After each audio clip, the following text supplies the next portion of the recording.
میرے نبی نے فرمایا معاذ الا انبئک بملاک ھذا کلہ، اب پہلی حدیث سنا رہا ہوں، معاذ تمہیں اپنے دین کی سمری بتاؤں؟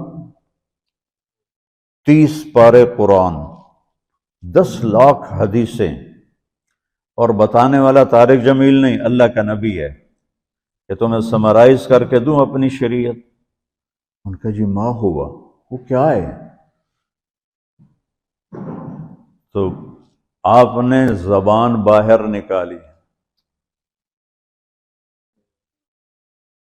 یہ نشان بنایا کینچی کا اور یوں کیا، پھر کہا کف ھذا، اپنی زبان پہ قابو رکھنا سیکھ لو، اپنی زبان کو سنبھال لو۔ کینچی بنائی، کینچی کاٹ دو۔ اچھا، یہ جو ایکشن کر کے بتانا ہوتا ہے یہ چھوٹے بچے کے لیے ہوتا ہے۔ ہم چھوٹے بچے کو جب کوئی چیز سمجھاتے ہیں تو ایکشن کر کے سمجھاتے ہیں۔ یہ کون ہے؟ معاذ بن جبل۔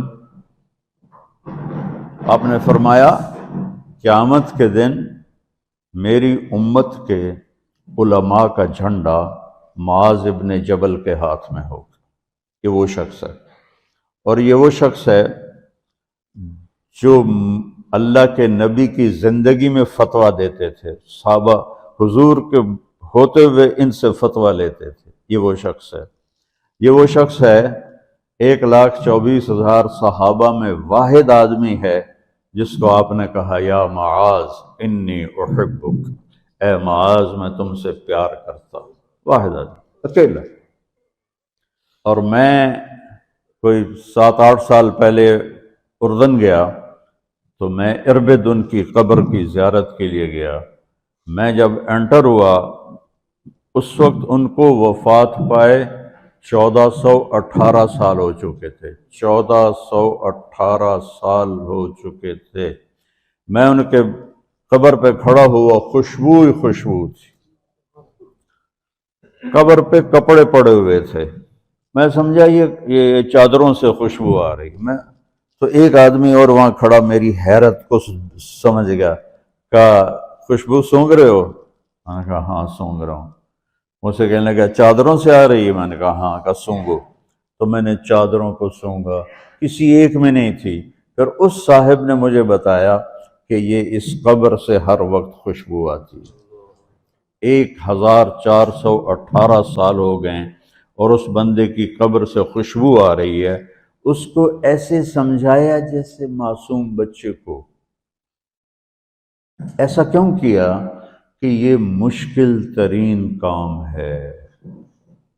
آپ کے یہ موٹر ویز پر کتنے بڑے بڑے ٹرالے چل رہے ہوتے ہیں، ان کو بریک لگانا آسان ہے۔